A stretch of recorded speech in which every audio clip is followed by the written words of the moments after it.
Cultural Arts Director at the JCC in Buffalo. I'd like to welcome you all and thank you all for joining us for an evening of Jewish poetry. Before I introduce our hosts tonight, I just want to let you know that we will be doing a Q&A after the readings, so please feel free to send any questions or comments through the chat in the YouTube, and you can do so throughout the entire event. Also, just take notice that we do have the links for the most recent published books of our poets, so if anybody is interested in supporting by purchasing a book, we'd greatly appreciate that. And now I'd like to introduce our hosts for the evening, two very talented poets in their own right who have helped to coordinate and put together tonight's event, Philip Terman and Baruch November. So if you guys want to join me on screen, please. Philip Terman is the author of several collections of poems, including This Crazy Devotion and Our Portion, New and Selected Poems. His poems and essays appear in journals and anthologies, including 101 Jewish Poems for the New Millennium, Extraordinary Rendition, American Poets on Palestine, Poetry International, and 99 Poems for the 99%. A selection of his poems, My Dear Friend Kafka, was translated in Arabic. He is a former co-director of the Chautauqua Writers Festival and teaches at Clarion University. Baruch November's recent full-length book of poems, published by Main Street Rag in 2019, is entitled Bar Mitzvah Dreams. His earlier collection of poems entitled Dry Nectars of Plenty co-won Big City Lit's Chapbook Contest in 2003. His poems and short fiction have been featured in Patterson Literary Review, Lumina, New Myths, The Forward, and Jewish Journal. He has an MFA in poetry from Sarah Lawrence College. For more than a decade, Baruch has taught courses in Shakespeare, poetry, and writing at Touro College in Manhattan.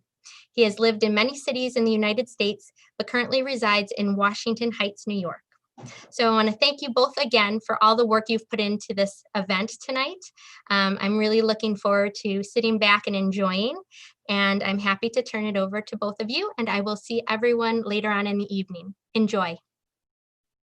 And we thank you, Katie, who helped initiate this whole thing, and we wouldn't be here without her, and Patricia Quinn as well. So thank you both for helping out and for helping to sponsor it, and the JCC Buffalo.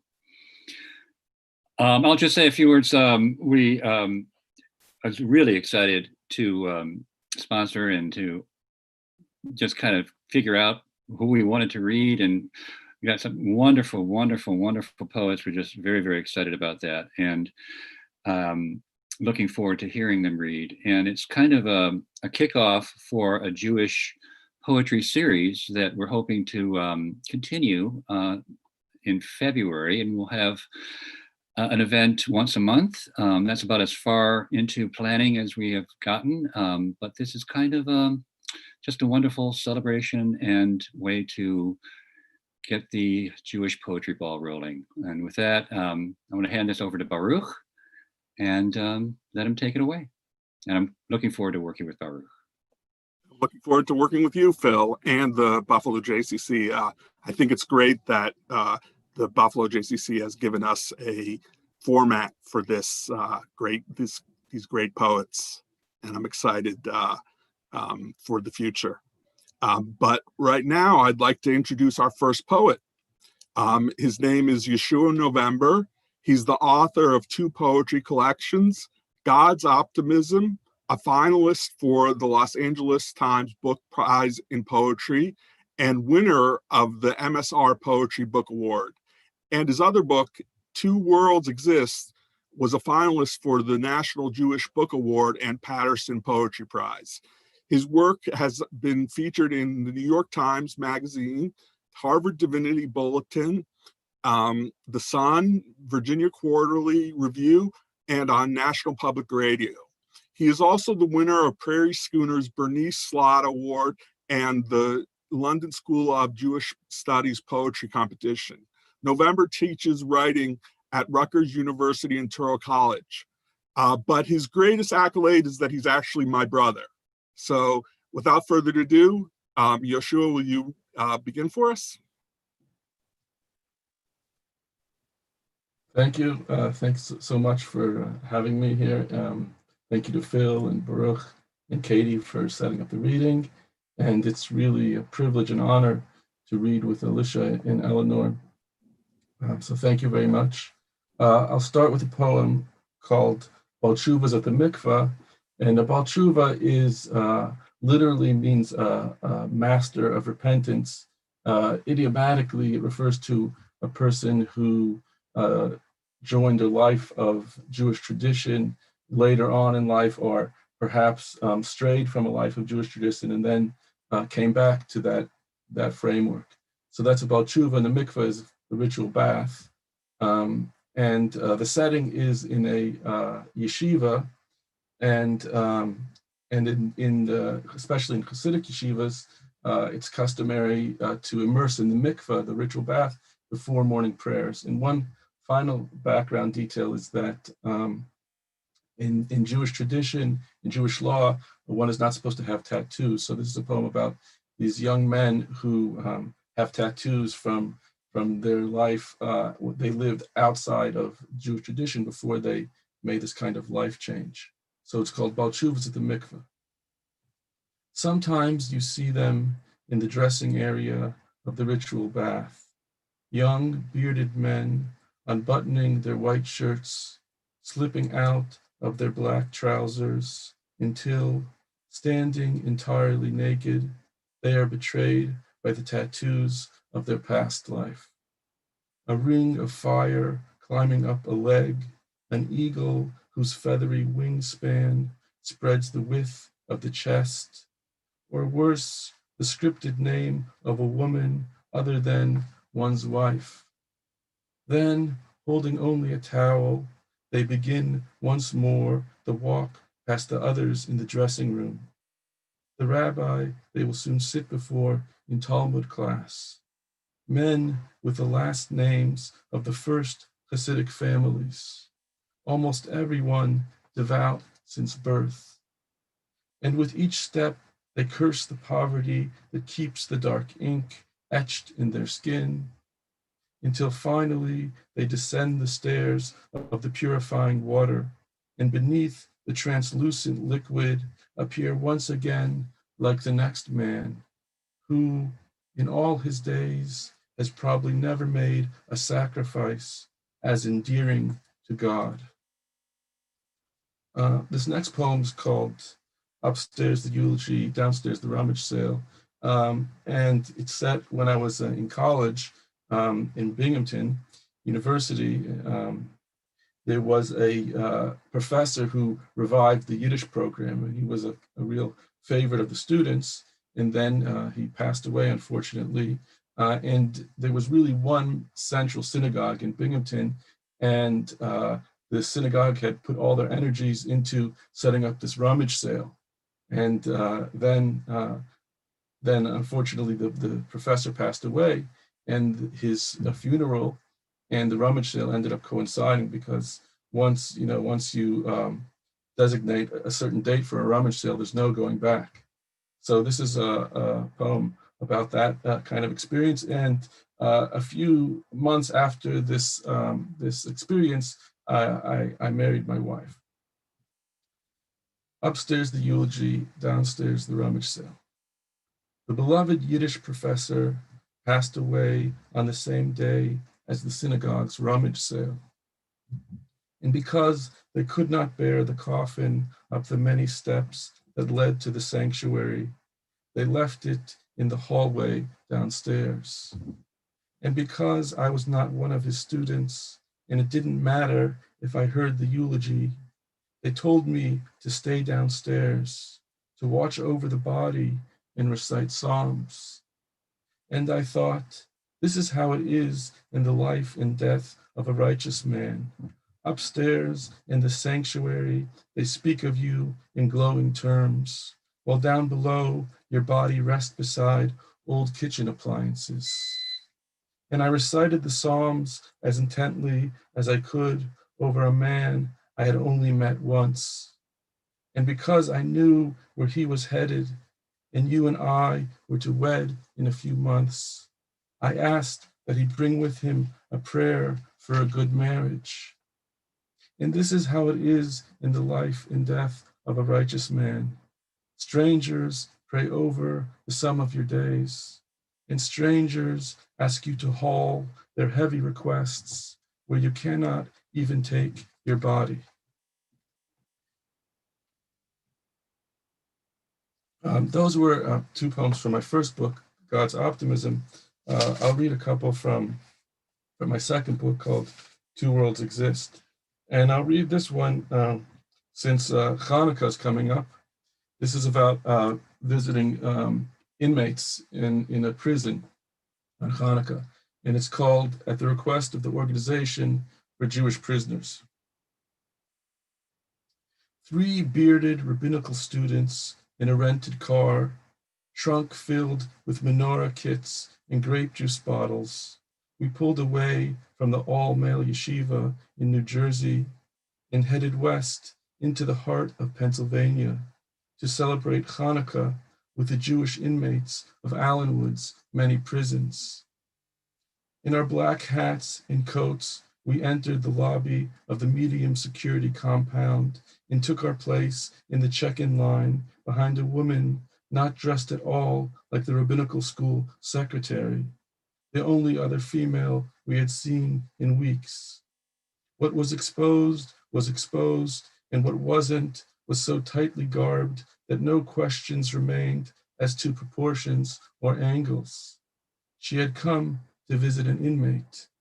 "We can't let you pass the checkpoint dressed like that," the crew cut officer behind the front desk said to the woman, probably in her 30s, standing ashamed now beside her 2 small sons.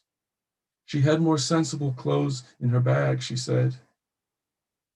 While she retreated to the bathroom to change, a Catholic chaplain led us through a courtyard framed by barbed wire and watchtowers across the icy, vacant basketball blacktop and into a small multi-purpose room where Jewish prisoners released for that hour from their errands were awaiting our arrival.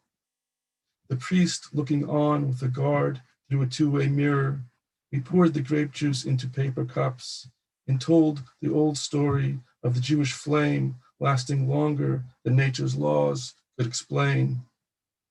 We told the story of the soul, which against its will descends into the body's confinements. And then we tried to explain the great Hasidic paradox as our Rebbe had taught it to us. How, despite its loftiness, the soul was created only to sanctify the body, to lift up the lowest realm. The priest re-entered the room.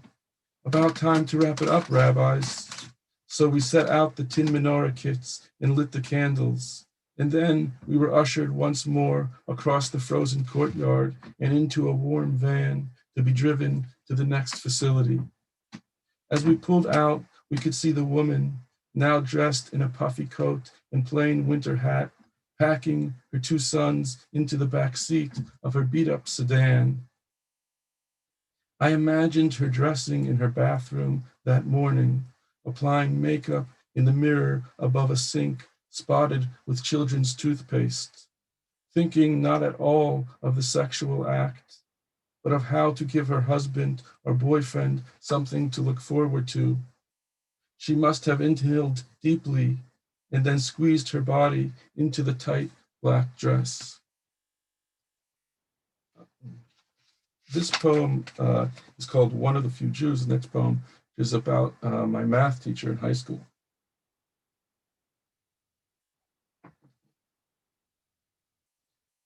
One of the few Jews.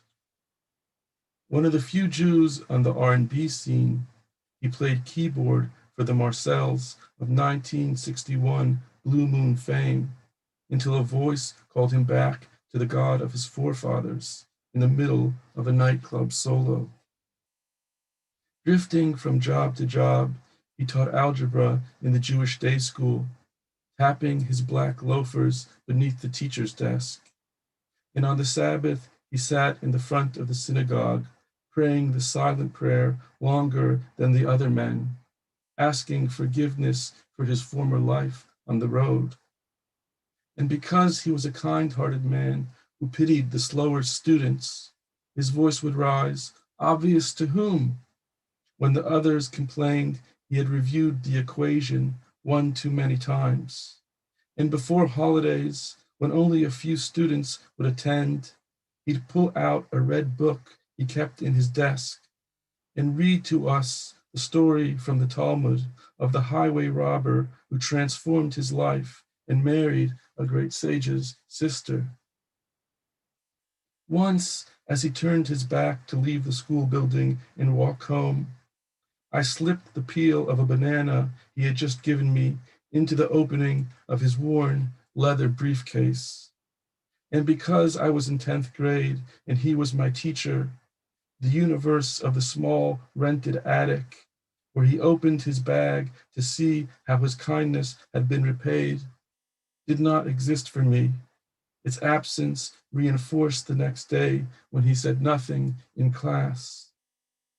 After I graduated, I heard that he had married one of two blind twins from his hometown, who also played the piano.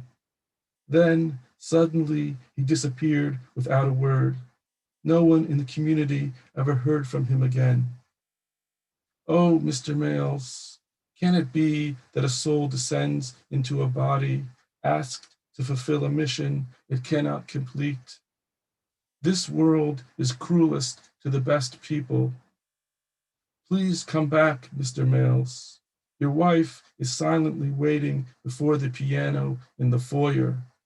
Your seat is empty in the front of the shul, and you were the only one in the whole synagogue who knew how to pray.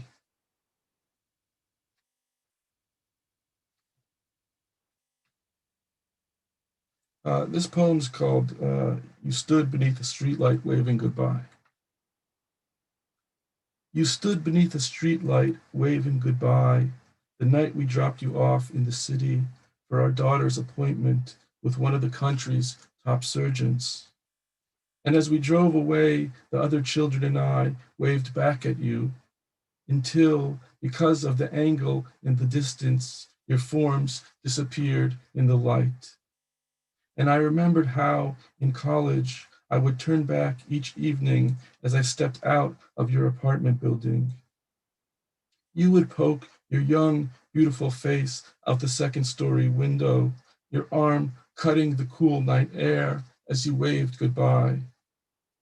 And I would walk backwards over the frosted grass until I reached halfway beyond the next building, where each time from that distance I watched the street lamp's light suddenly consume your dark arm and face. The mystics say creation begins as a luminescent point, a flash of wisdom containing all that will be, but in an abstract potential form.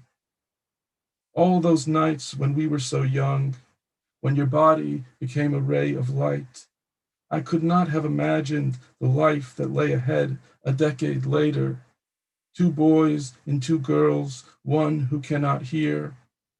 All of us in a small apartment, each with needs as enormous as mansions.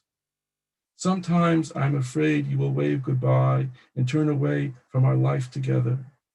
That a man who can make things easier has been waiting ever since the mystic's luminescent flash, growing ever more real and hungry for you, until one day he will materialize as you load groceries into the van. I would like to go back to the young woman waving at the window to the man walking backwards. I would like to show her this life, to say she is free to go, and to ask her if she will still take me.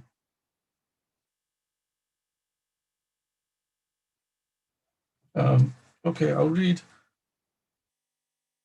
one more poem.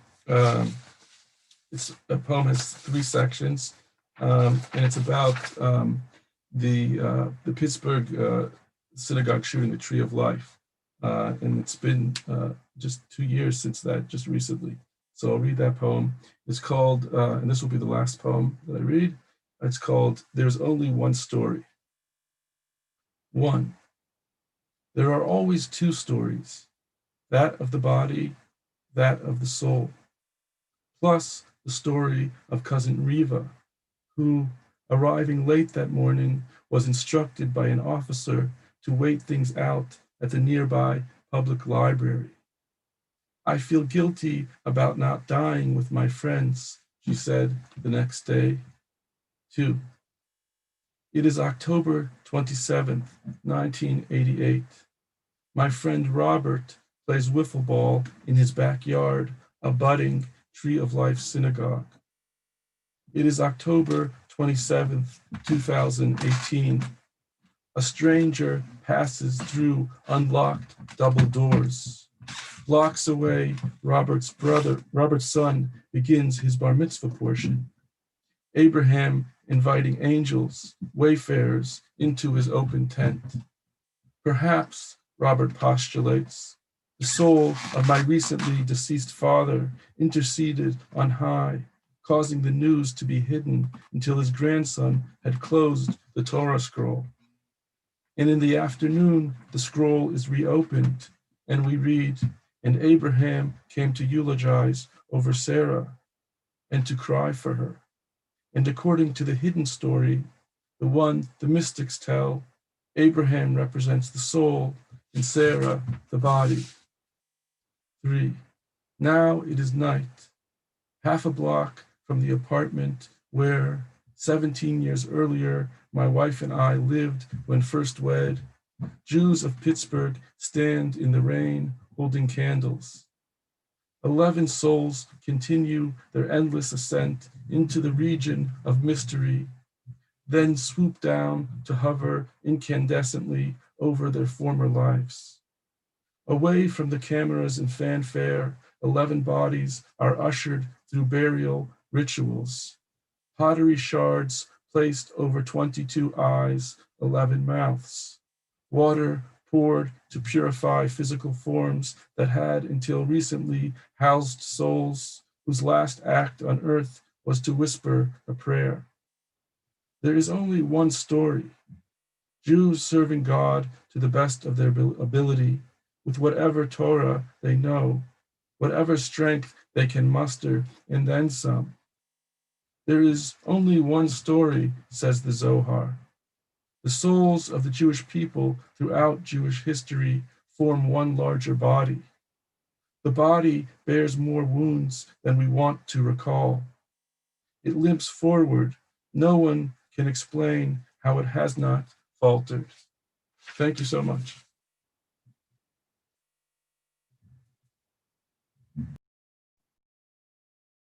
Thank you so much, Yehoshua.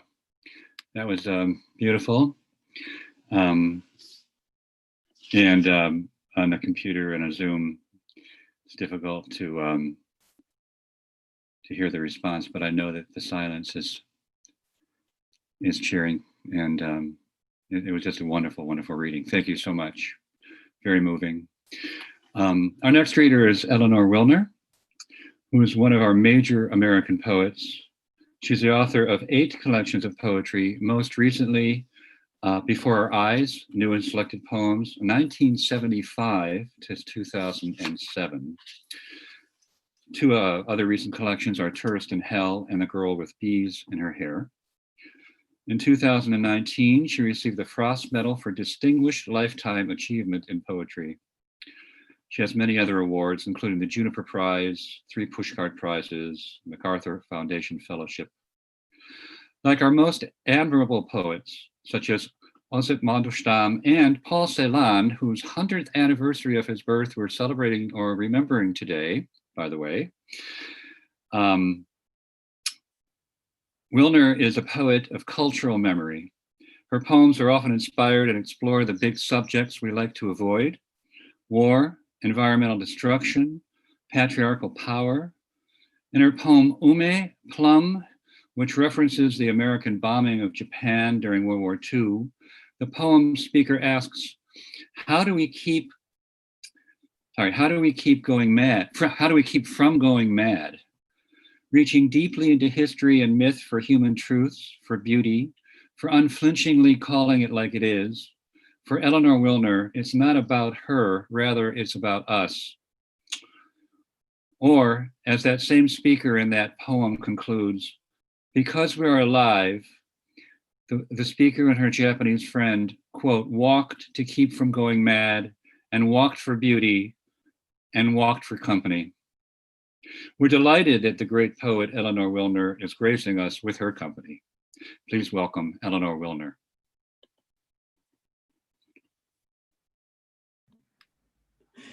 I had to push the right buttons here. Philip, thank you so much.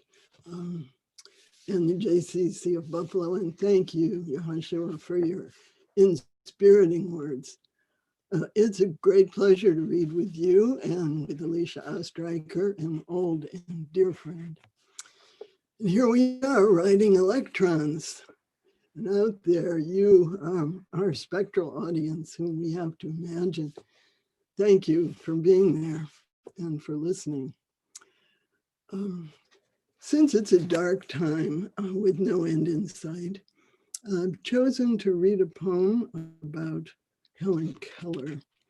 It tells the true story of the day that Annie Sullivan spilled water into one of Helen's hands and spilled water into the other.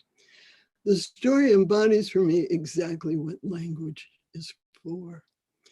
The poem's epigraph is a line from Theodore Roethke. In a dark time, the eye begins to see. Of a son she can remember. After they had been in the woods, after the living tongue woke Helen's hand. Afterwards, they went back to the little house of exile, Annie and Helen, who had lived in the silent dark, like a bat without radar in the back of a cave. And she picked up the broken doll she had dismembered that morning in her rage. And limb by limb, her agile fingers moving with their fine intelligence over each part, she remembered the little figure of the human.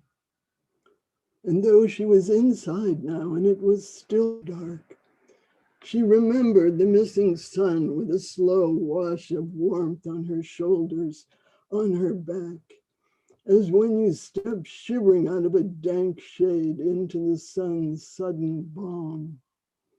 And as the warmth spread, it felt like the other side of water. And that is when she knew how light on water looks. And she put her outspread hands into the idea of it. And she lifted the lines of light, cross-hatched like a web, out of the water, and dripping stretched the golden net of meaning in the light. Might hear the sirens going by here. Well, in honor of this occasion of Jewish poetry, I'd like to read a short poem called On Ethnic Definitions. What I might explain, it was a very strange experience to write this poem. It came unexpectedly. But I should mention to you that the description of the saved dead rising has to do with those people in a different religion who believe they are going to be raised from the dead. So the poem turns on that difference. In the Jewish cemetery in Prague, the ghetto was so small, so little space for the living, and less by rights for the dead. They were buried standing up. Here the underground train to Sheol, packed for the rush hour of ghosts.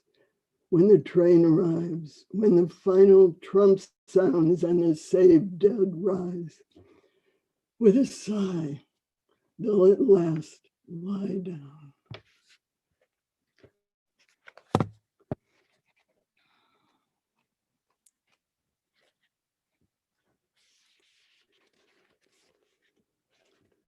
I have written a number of poems that come out of what I think of as the great silence, the silence that of the anonymous and particularly of women who were missing from the literary speech of the West.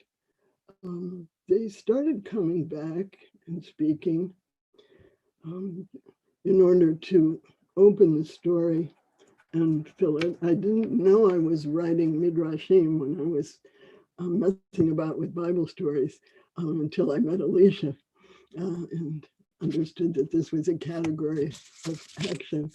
The women in the Bible don't have much to say. Sarah laughs and Rachel weeps. This poem is in the voice. It came by surprise. I was trying to write a poem about male rage, and this one was written on the side while I was writing a different poem on the typewriter, the one I threw away. The one I was writing on the side was someone speaking through me. So I will give her the voice that she has. One of the things that I came to thinking about at the end of this poem, which was the way poetry is a way of knowing, was that the daughter of a tyrant king would make the perfect nurturer for the leader of a future slave revolt. Epitaph. Young men, we were bored already, rouged pink as oleanders on the palace grounds, petted by the eunuchs, overfed from gem-encrusted bowls, barren with wealth, until the hours of the afternoon seemed to outlast even my grandmother's mummy, a perfect little dried apricot in a golden skin. We would paint to pass the time with delicate brushes dipped in char on clay or on our own blank lids. So it was that day we found him wailing in the reeds. He seemed a miracle to us, plucked from the lotus by the ibis's beak, the squalling seed of the sacred Nile. He was permitted as a toy. While I pretended play, I honed him like a sword. For him, I was as polished and as perfect as a pebble in a stutterer's mouth, while the slave's fans beat incessantly as insect wings. I taught him how to hate this painted Pharaoh's tomb, this palace built of brick and dung and gilded like a poet's tongue, these painted eyes. Now I'd like to read just two more poems, and these are new ones, written recently in this bewildering year of 2020. What a joke that is. 2020 used to mean perfect vision, remember? I know that winter is just getting underway, but the spring this poem invokes is a political one. It's looking forward to January and to the final departure of a post-mortem president who refuses to read his obituary, though it did have 74 million authors. The poem is written from the worm's eye view. It seemed like the proper vantage for the subject forced on us by the last 4 years. The worm's turn. It wasn't the first time worms had come into it. There was a vast tract of land richer than loam and home to a vast colony of worms who have lived in secret for centuries in compost, compiling a great work from the worm's eye view, undermining the lies the world understood from the sole of the shoe, from the patient attendance on what goes on below. The coarse motives under the clipped green of the golf course, under the white mushroom dome of the Capitol. While on all the electronic waves, an image engorged, a monstrous man, huge, orange, and horrible, with a long red tie like the hot tongue of a running hound on the track of yet one more foxy skirt. His lips pursed like a weasel's anus. With his words, he soils the air, while the worms aerate the soil. Looking up, they see under the garb of the state the hands that grab at whatever they want. Hear under the breath the whispers as the bodies are dumped in the trash, the cash passed under the tables of the law, the mirror in which power admires itself.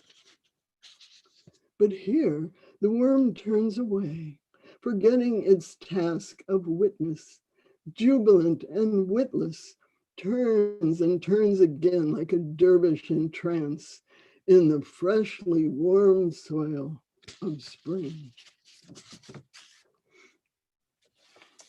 The last poem I'm going to read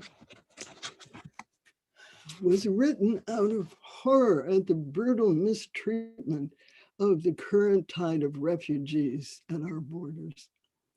It speaks to the collective grief of all the uprooted in the world. It draws its strength from its speakers, the willow trees, and from the well-known Psalm 137 that speaks to the recurrent human history of war and exile and forced migration. A little water for this one. I'll quote a few lines from the Psalm just to recall it to your mind. By the rivers of Babylon, there we sat down, yea, we wept when we remembered Zion. We hanged our harps upon the willows in the midst thereof. For there they that carried us away captive required of us a song, and they that wasted us required of us mirth. For the willows to bless with a shower of leaves, red in the dawn, a stream by its side, river flow idling, a little back spill, the shrill cry of a bird, and little by little, as the light grew, the sun crested the hills, and as it splintered its gold among our leaves, a two-legged figure appeared, and behind it another, as if the horizon itself was an opening seam from which they were pouring a column stretching back and back over the hills that the sun had just mounted. They were backlit by that sun, flat silhouettes, and it was hard to discern one from another. So alike they appeared, and so endless their procession. And as they approached us, we tensed, feeling something between apprehension and wonder. So much like an army of ants they seemed, so many. As they came closer, we heard a great keening, so that unsure how to greet them, aware they brought with them a great grief, we offered them what we could, shade, a cool shelter from the heat that had begun to follow the sun, a soft bed of needles from the pine to sleep on. And as we caught and played the breeze in our leaves, we sang to them, our thoughts moving in the slipstream of time's passage. Wind in the harps hung in our branches, left there in despair by others so like them years ago. Slow circles of years we can barely remember. Still the song of the wind in the harp strings has mingled and merged with our tendrils of thought. A singing we offer them now, this sorrowing multitude, who in return bring their tears to water our roots. Thank you.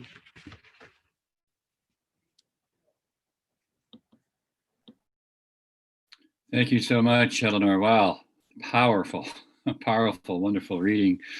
I just am looking forward to the next book with those last two poems included, I'm sure.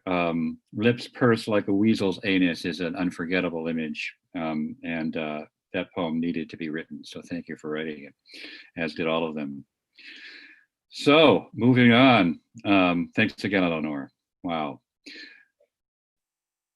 What a delightful evening this has been.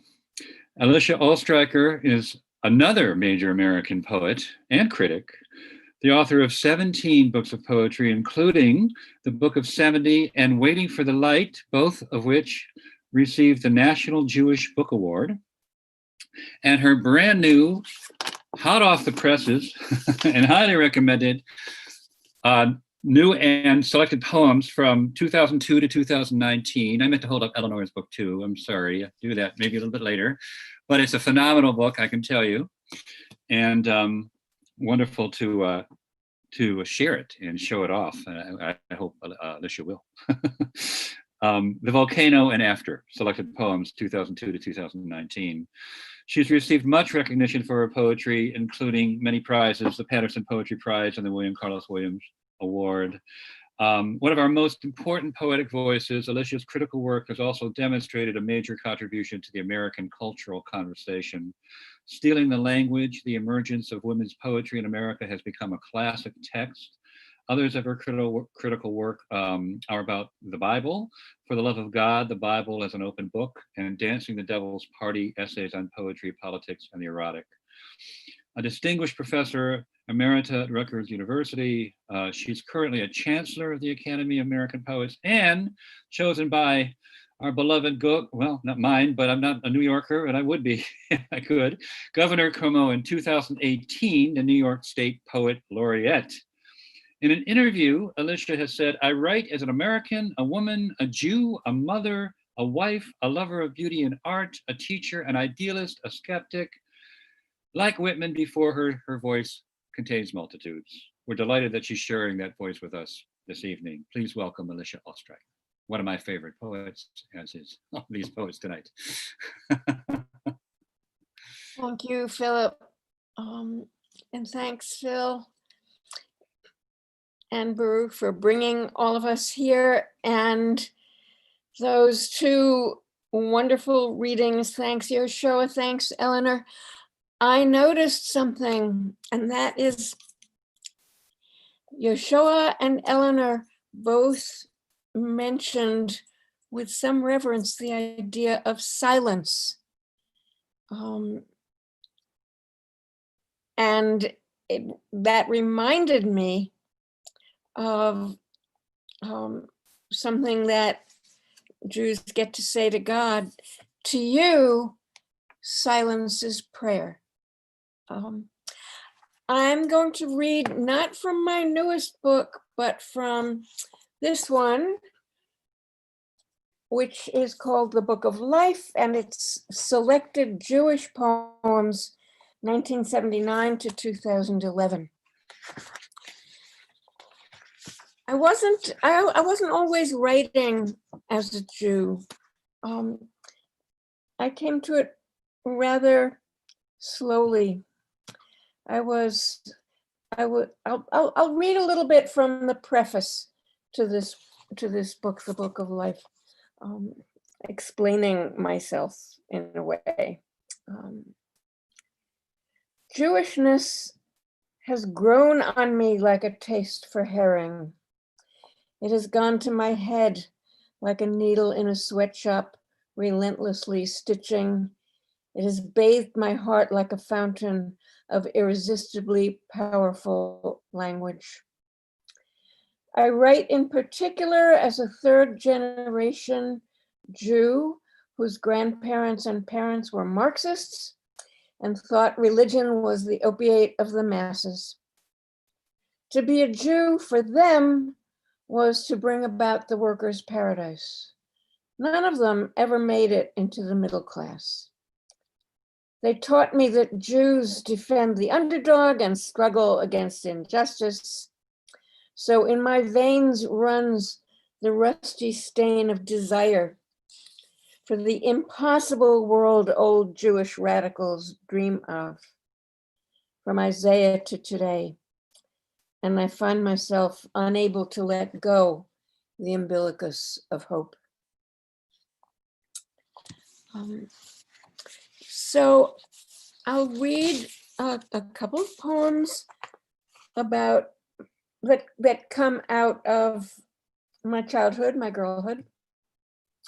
This first one, I think, is maybe the first Jewish poem I ever wrote before I even thought of myself particularly as a Jewish poet. Becky and Benny in Far Rockaway. Near the Atlantic Ocean, past the last subway station, streaks of sand on the sidewalk, armies of aging Jews soaking up sun as if it were Talmud, and the rickety white stairs to an apartment like a frail body. My uncle and aunt were both warty, like alligators. They set a lunch on the oilcloth covered table. I felt peculiar about the smells. The lunch seemed to go on all afternoon, anxious syllables floating over my head like fireflies. Shana Madel was me. Eat, they said in English, eat. So I ate, and finally reached the pastoral scene, Bo Peep, pink roses, green leaves at the dish bottom, one of those sweet, impossible memories Jews used to buy themselves in America. The two of them beamed, gold-toothed, as if their exile were canceled. You should eat and be healthy, they said.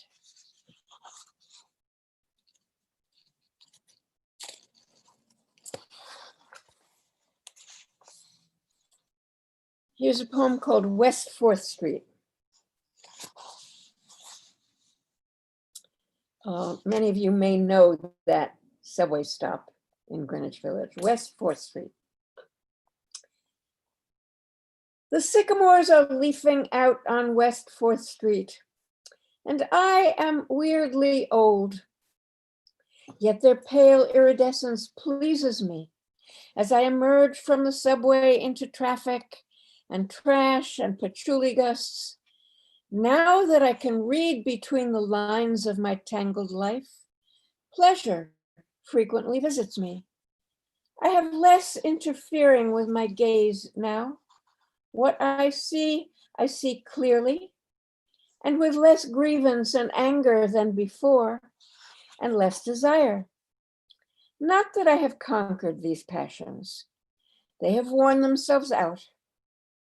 And if I smile admiring 4 Brazilian men playing handball on a sunny concrete court, shouting in Portuguese, goatskin protecting their hands from the sting of the flying ball, their backs like sinewy roots, gold flashing on their necks, if I watch them samba with their shadows, torqued like my father 50 years ago, when sons of immigrant Jews played fierce handball in Manhattan playgrounds. If I think these men are the essence of the city, it is because of their beauty, since I have learned to be a fool for beauty. So those are a couple of first-person poems. Here is an elegy for Allen Ginsberg. Elegy for Ellen. That was a break in the fiber of things, sorrowful when Ginsberg died. Because I still have students wanting to be beats, and even some wanting to be Buddhists, why not? But when that brilliant Jew poet took the train for the next world, American Nirvana temporarily went with him. Not that he ever attained the tranquility supposedly sought. He was so nervous and somehow ailing. The neurotic, utopian, prophetic, fairy side of the guy never surrendered really to those Asian things. And too much ginseng makes a man feeble-like. Yes, B says, you would be there at a party and he'd say, excuse me, I have to follow that young man. You'd think, fine, but why are you obliged to announce it? Why not just do it? The greatest Jewish poet after Celan and Amichai, I cry, grieving, and B says, better not try to sell him as a rabbi. Though what else is he? For heaven's sake, beads and bells and dreams of peace and all.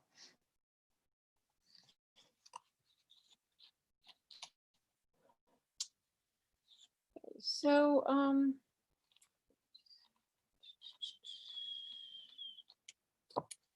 the whole middle of my life turned into question for what it really meant to be a Jewish woman. I quarrel with God as judge and warrior, and I seek God as the beloved, and I also seek the Shekhinah, the feminine presence of the Holy One, whom I consider to be exiled, amnesiac, and mute, and whom we need. And I hope there will be a return of the repressed, which is the repressed divine feminine. Here are some poems from my book called The Volcano Sequence. And this is called Psalm. There are a lot of psalms in this book, some of which are anti-psalms. Psalm. I am not lyric anymore. I will not play the harp for your pleasure. I will not make a joyful noise to you, neither will I lament. For I know you drink lamentation too, like wine. So I dully repeat, you hurt me, I hate you, I pull my eyes away from the hills. I will not kill for you. I will never love you again, unless you ask me.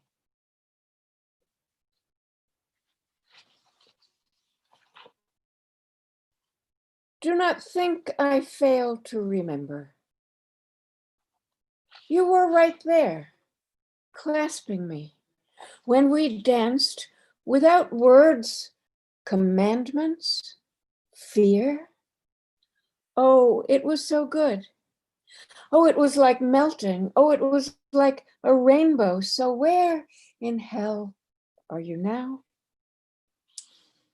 You can tell I'm lonely.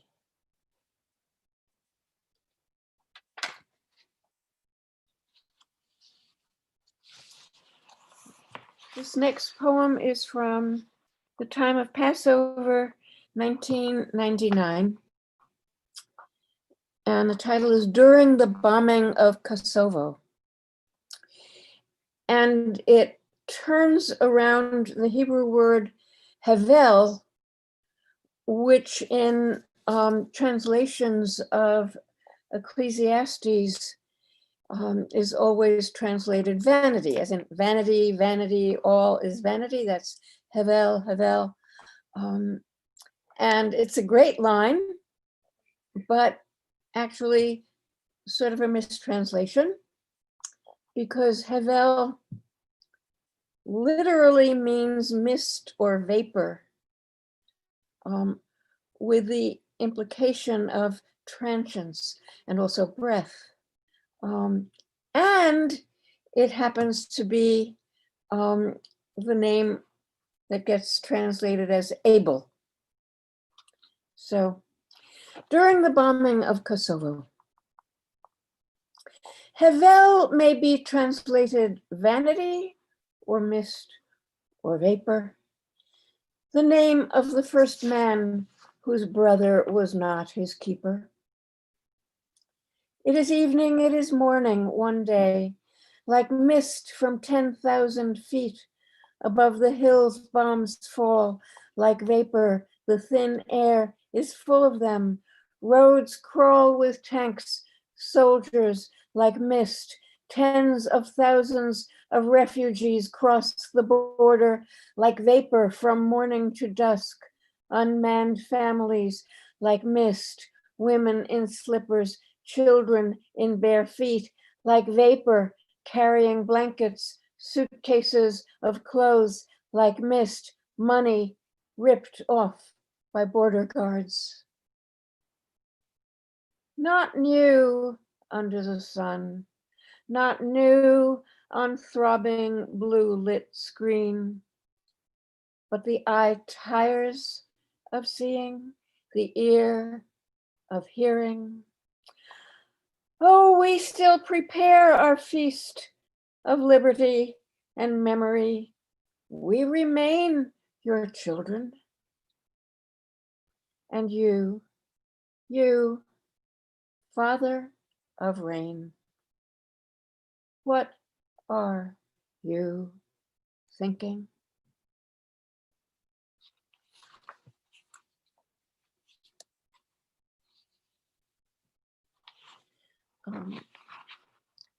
My idea about the Shekhinah, who in Kabbalah is the presence of God among us, the feminine presence of Shekhinah is from a word meaning dwelling.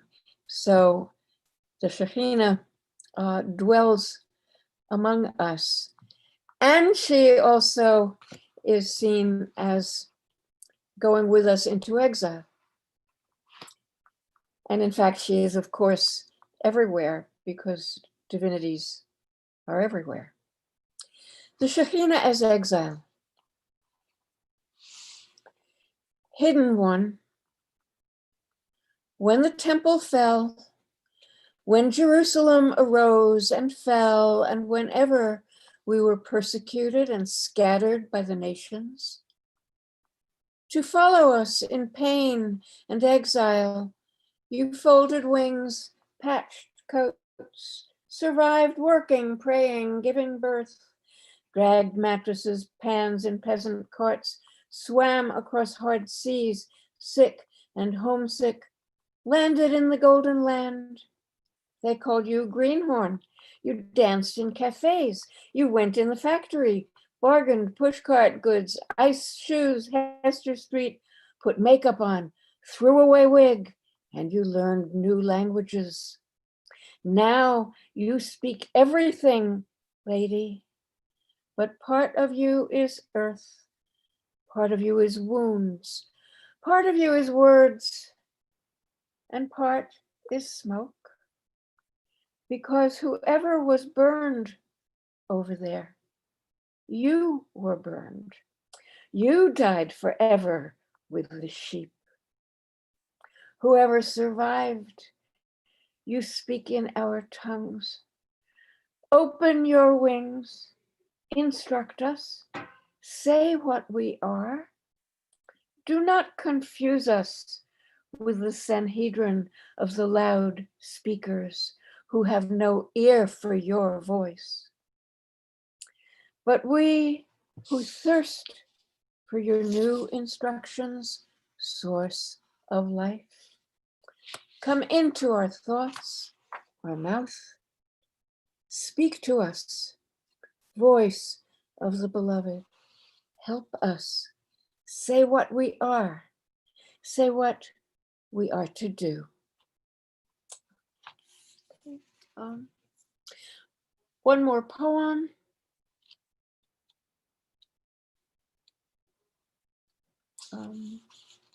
I have many poems that deal with Israel, and this one is the happiest. What is needed after food? What is needed after food? And it's from my friend Linda Zisquit, who is a poet living in Jerusalem. And there's an epigraph from Yehuda Amichai. The darkness doesn't war against the light. It carries us forward to another light. In my land called holy, they won't let eternity be.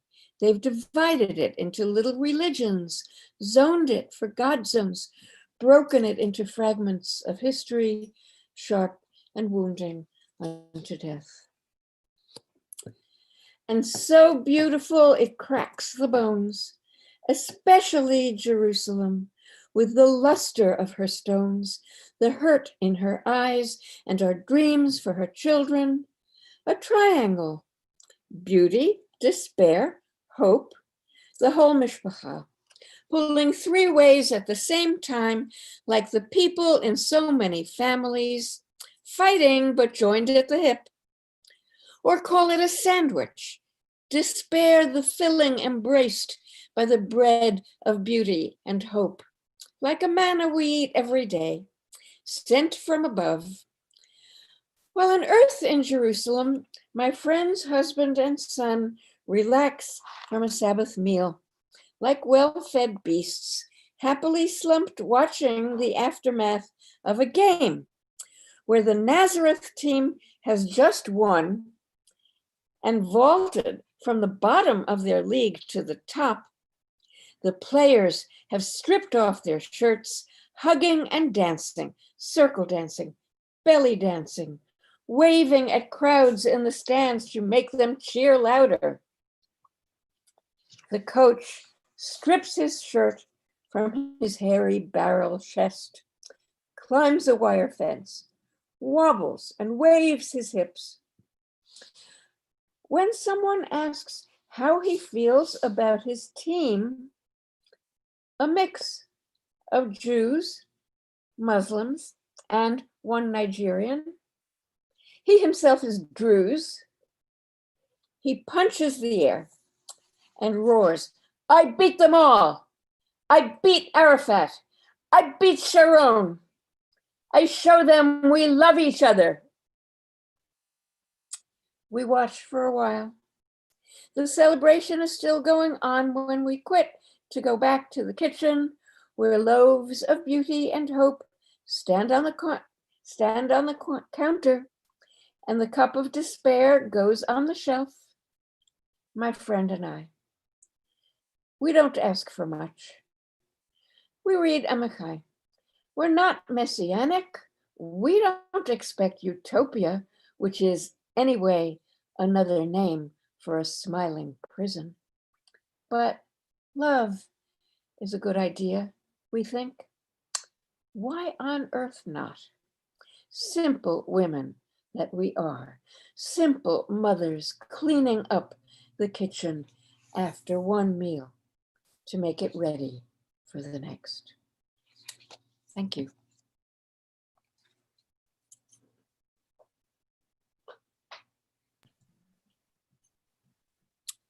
That's it. Come back, Yehoshua. Come back, Eleanor. Come back, Baruch. Thank you so much, Alicia. Those poems were bone-breakingly beautiful, if I might say. Thank you. That's a great, I really like that line.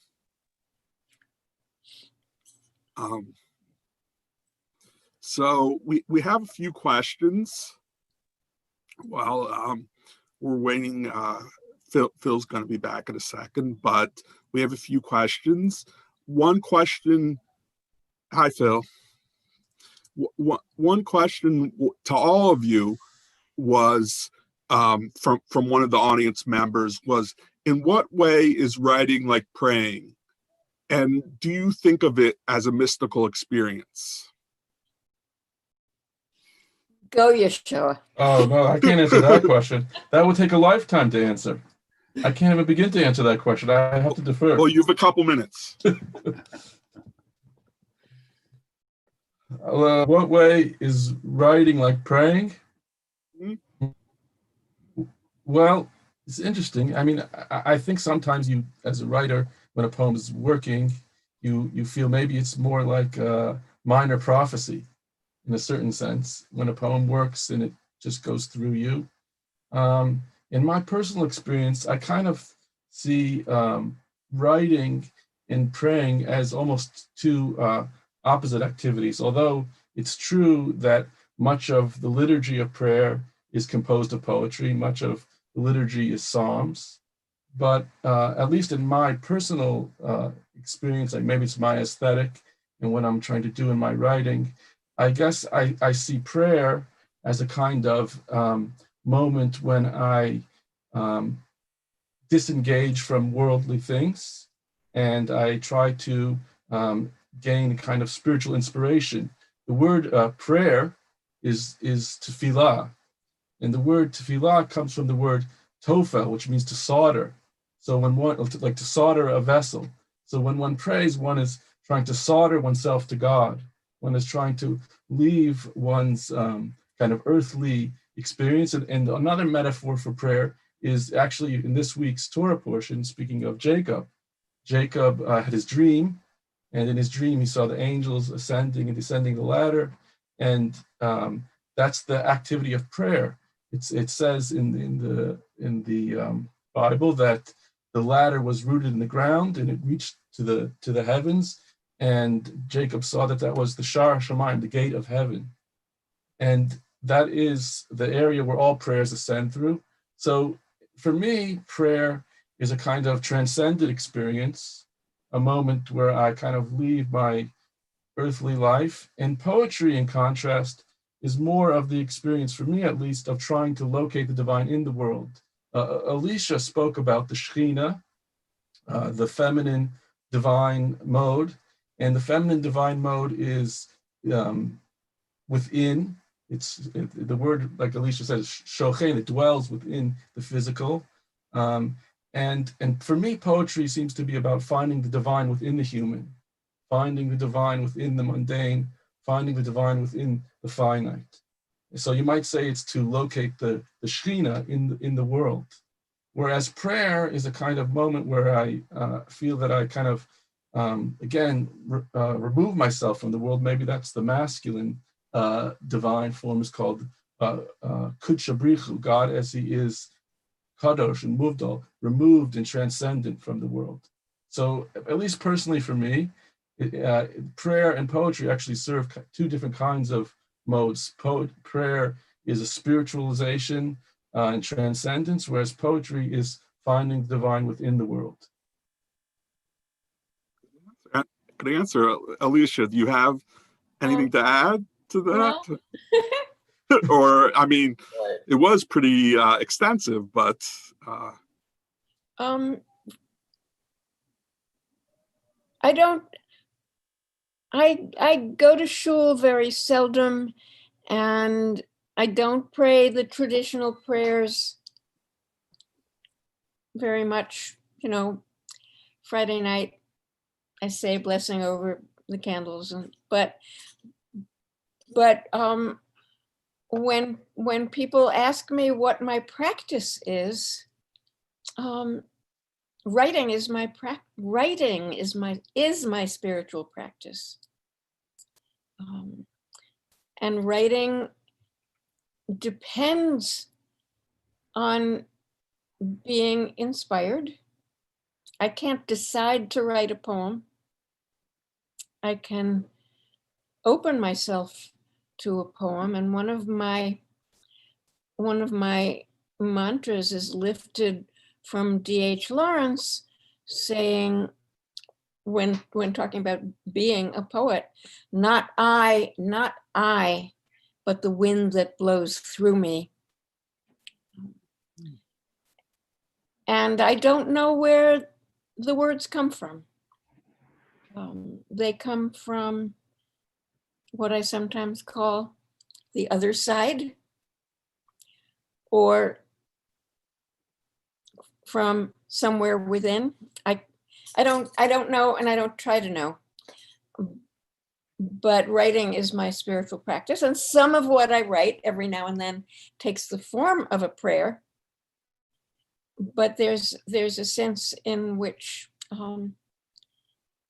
anything I write is an attempt to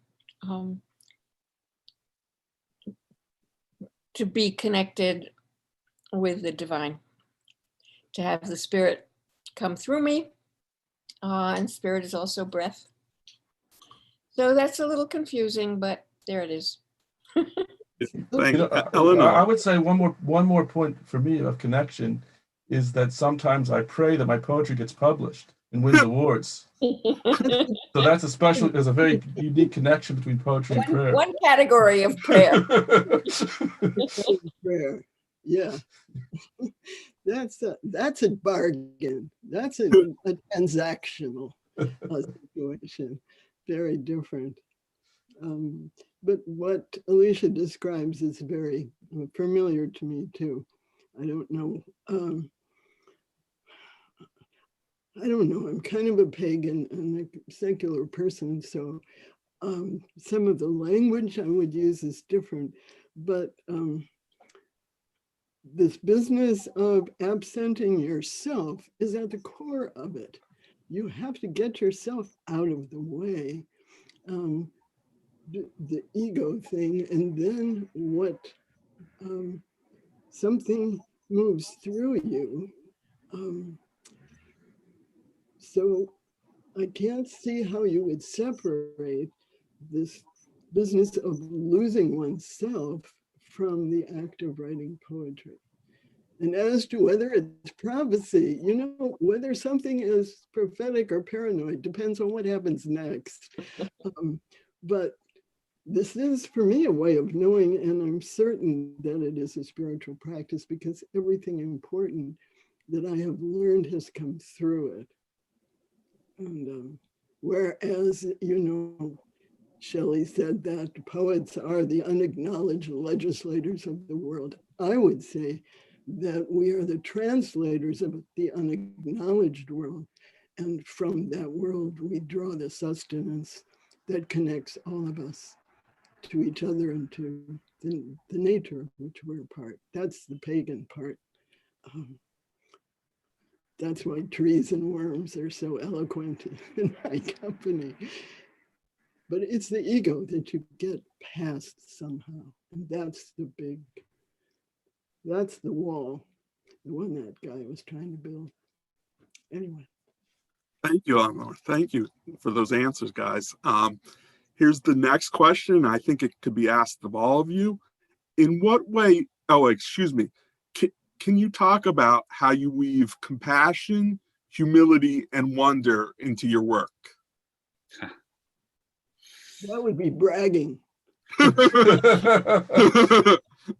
that gets back to the ego, right? Really. I missed the middle term, compassion and Humility. Oh. Humility is the thing we brag about most. There's a joke. There's a Jewish joke about humility. I'm sure you all know it. Where It's worth telling. the mahers in the synagogue are chatting, and one says, "I'm so humble. I just can't speak. I'm so humble." And the next one says, "Oh, I also am deeply, deeply humbled in this place." And the third one says, I am so humbled, I can hardly stand myself. And then there's the guy mopping the floor. And he says, I'm humble. And they all turn and they say, look who's saying he's humble.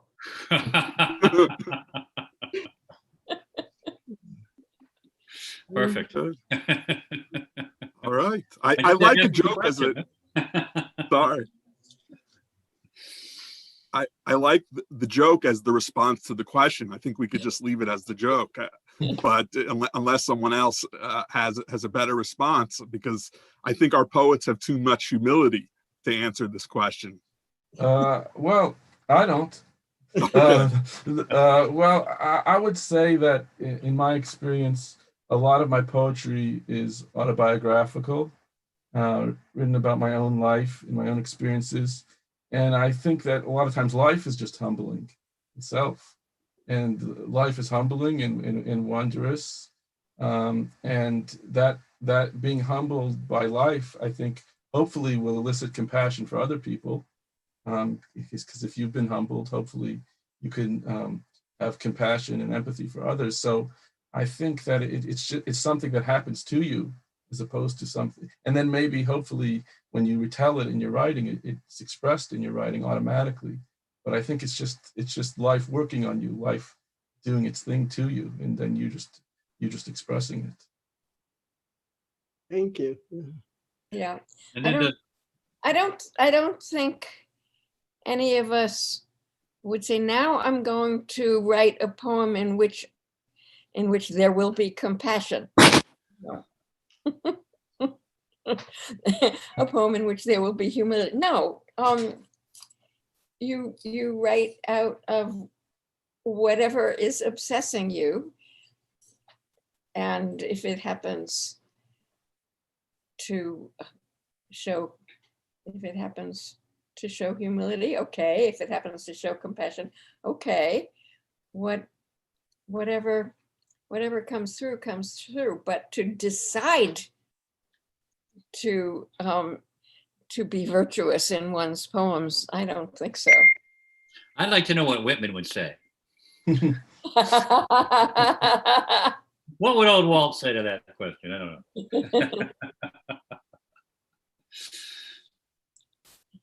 Hey, we'll move on. That's what I feel. Celebrate myself and sing myself.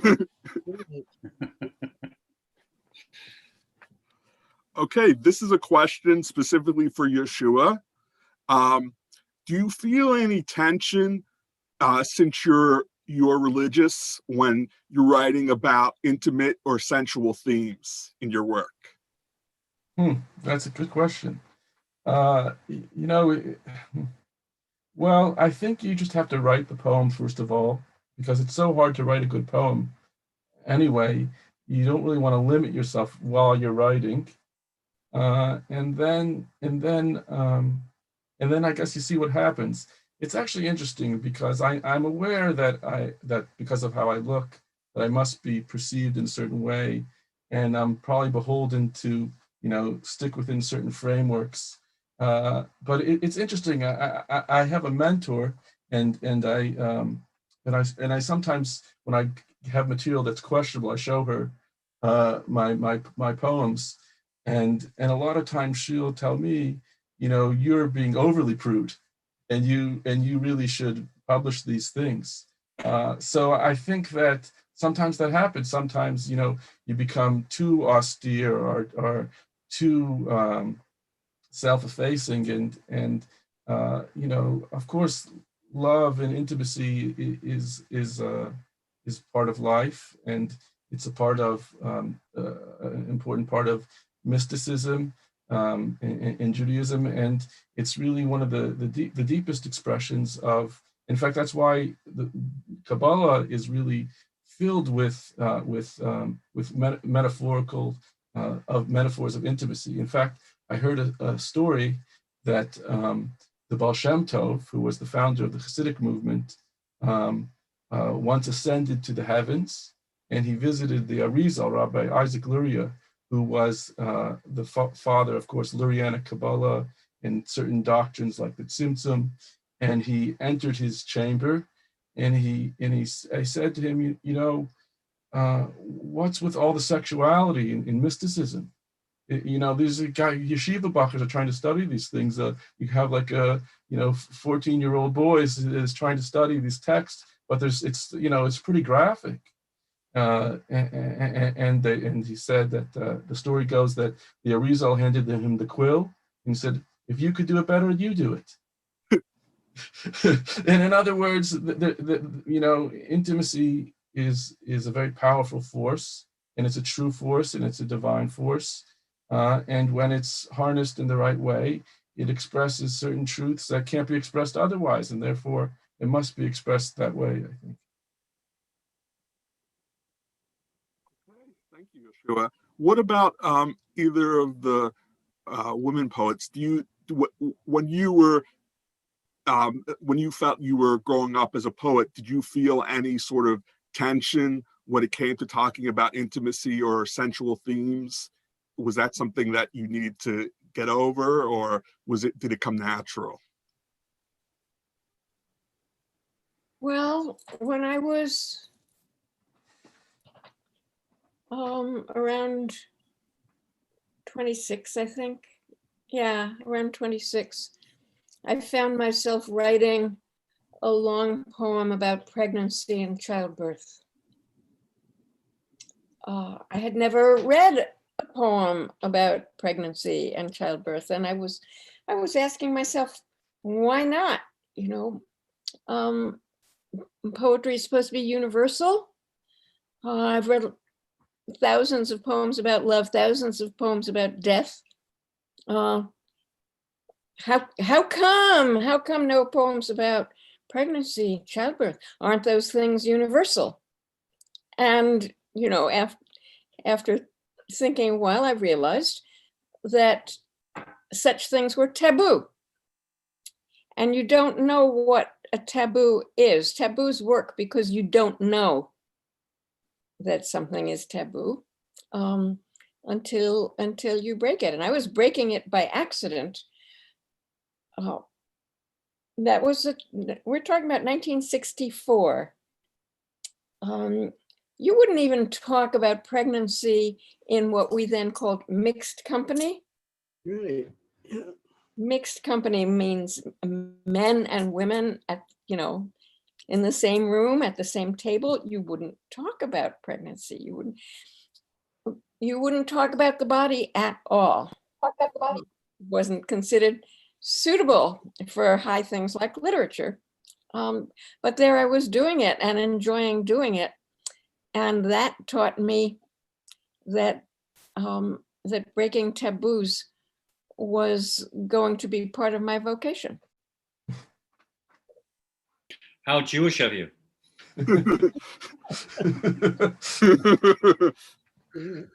That was, I was thinking about when you're when you're coming of age in the 50s, what Lily Tomlin called 10 years of foreplay. You really do build in a lot of inhibitions. I think Alicia is one of the great liberators of intimacy and the body's presence in the world as at the center of it, with birth and all those things that are connected. It's not my subject, particularly because of the things I write about, that have much more to do with historical and political and mythical subjects, the kind of old growth forest stuff. But I think all of that is just wet with the same fluids that bring life. And I think it's terrible to think of any religion that would make it difficult for you to embrace your own sexuality and intimacy and just wetness.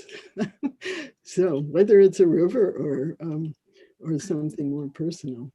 I think some of my privacy stuff has to do with when I was raised. I'm sure that's still operative. I don't have Alicia's guts probably in that regard, but I think he's been a liberator. I think if I can interject, it seems that both of you are writing sort of radically outside the Jewish patriarchal tradition. I mean, Eleanor, you're writing about Sarah's choice and the Shekinah, and you're writing many poems about from women's voices. Yes. And from kind of the outlier traditions, and taking sort of changing the center, putting the outside into the center, and having God talk to Sarah. That kind of thing.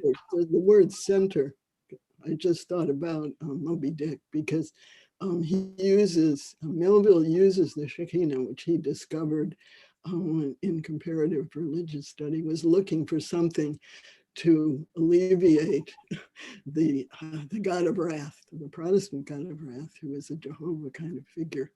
And the center of serenity, and where the tears come in Moby Dick, when the nursing whales are surrounded, when Ahab drops one tear, and he talks about what that tear, how much that tear weighs. That's the moment of mercy when he remembers home.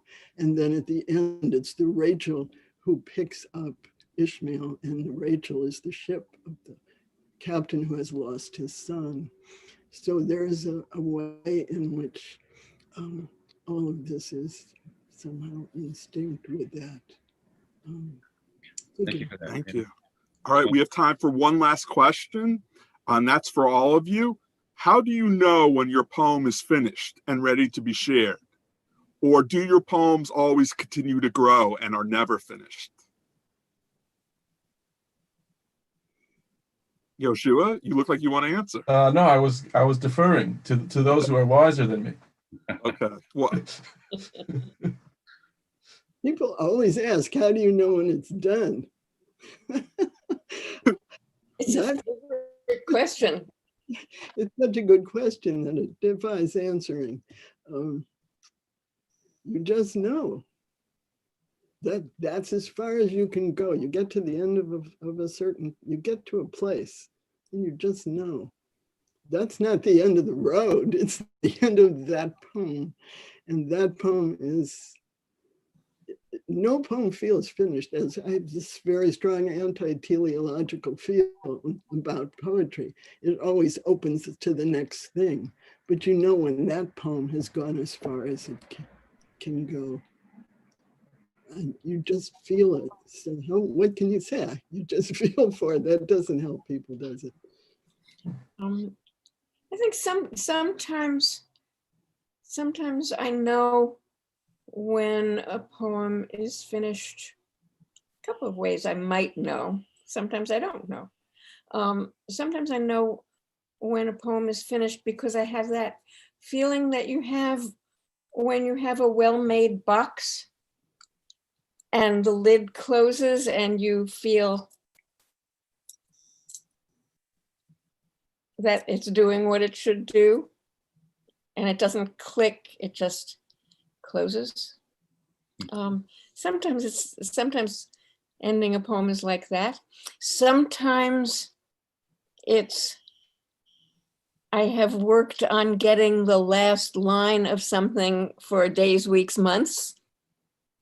And I think everything is there except that last line. And sometimes all the versions can just stay in their folder. And sometimes I get, sometimes I get the last line. And then I say, thank you, God. Yes. Well, Eleanor spoke about removing the self, maybe becoming like a vessel for whatever truth maybe is working through the writer. And I think that there are poems that are like that. And those are actually the poems that I'm the most satisfied with. And those poems usually come out actually almost in one piece, like a whole. And they come very quickly. And it's not a question of if it's over or not. It just simply is. And then there's poems that I feel like I'm more like manufacturing. And I feel like poems that I'm manufacturing, there's no like truth to it necessarily. I could put one line, or I could put some other line. It's never really finished or right. It's just not a poem that is coming from this kind of deeper place. So it doesn't feel like it really ends, and it feels like you could put any other line there, and maybe that would work also. But then these poems where you kind of feel things are working, you just understand, it's self-understood that the poem is finished. Yeah. Thank you. It Thank you feels for your good. answers. Yes. Phil? I agree with everybody.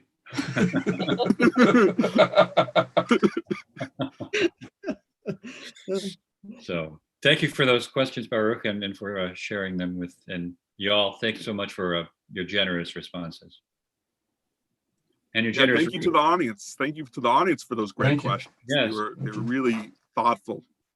And before I forget, we do actually our first kind of this is sort of a kickoff the Jewish series, poetry series. But we in February, on February 22nd, will be our next reading, and it will feature this wonderful anthology, 100 poems of the Jewish poems of the third millennium, which is a terrific anthology edited by the wonderful Matthew Silverman and Nancy Naomi Carlson. And they are going to kind of curate the next Jewish Poetry JCC Buffalo event on February 22nd. It's a Monday at 7, and we'll remind everybody.